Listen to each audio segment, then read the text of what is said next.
While working on the 97th Academy Awards video that came out 2 weeks ago, I found out something interesting. Can you imagine a world where movies like Sonic the Hedgehog 3 or Deadpool and Wolverine are up for Best Picture? You mean a utopia?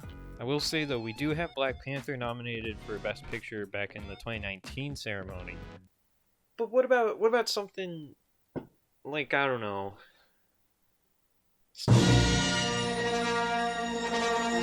Nowadays, I would be shocked to see Disney try to put Rise of Skywalker up for Best Picture against Parasite in 1917, but back in the 50th Academy Awards, Star Wars was up for quite a few awards, and you would be surprised how many it won.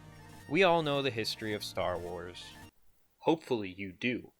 George Lucas wrote a sci-fi movie, no one believed in it, and it was such an unbelievable smash hit, toys for the franchise were IOUs till Kenner could make them. Now we fast forward to 1978, when the 50th Academy Awards are happening. Star Wars, now Star Wars Episode 4 A New Hope, was up for 11 awards. The film won 7 of those, making it the movie that won the most awards that ceremony. Now I can't be told I'm an uncultured swine. I've been watching a huge Academy Award winner for a long time, for quite a few times a year actually. But this isn't the only Star Wars film to be nominated, but the amount of nominations the future films get is on a downhill slope from here.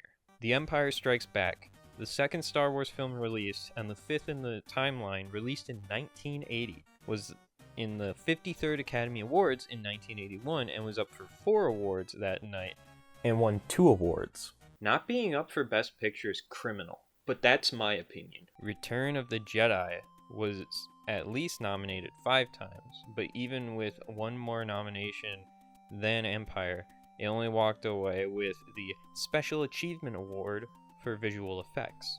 Now, with how the prequels were received back in the day by critics, you'd think that none of them were up for any Academy Awards.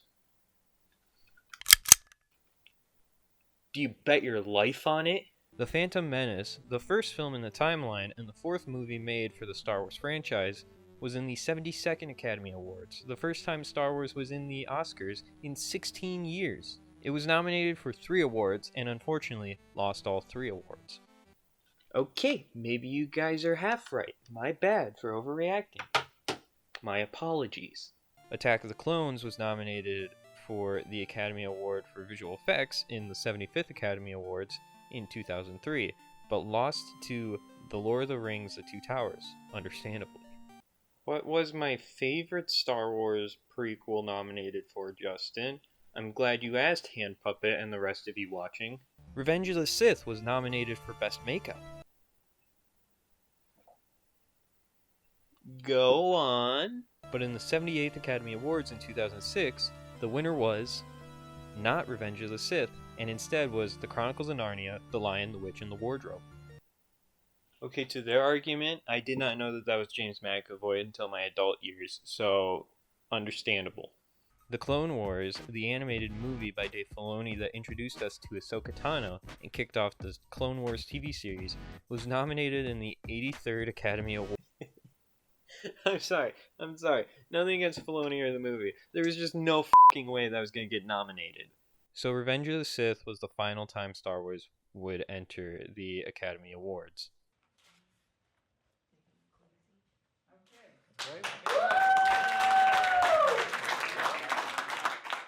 Oh shit. With the purchase of Lucasfilm and Star Wars by Bob Iger and Disney led to the creation of the sequel trilogy.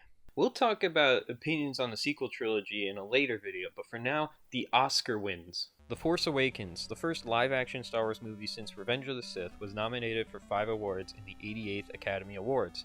Best Editing, Original Score, Sound Editing, Sound Mixing, and Visual Effects. Now, how many of those did it win?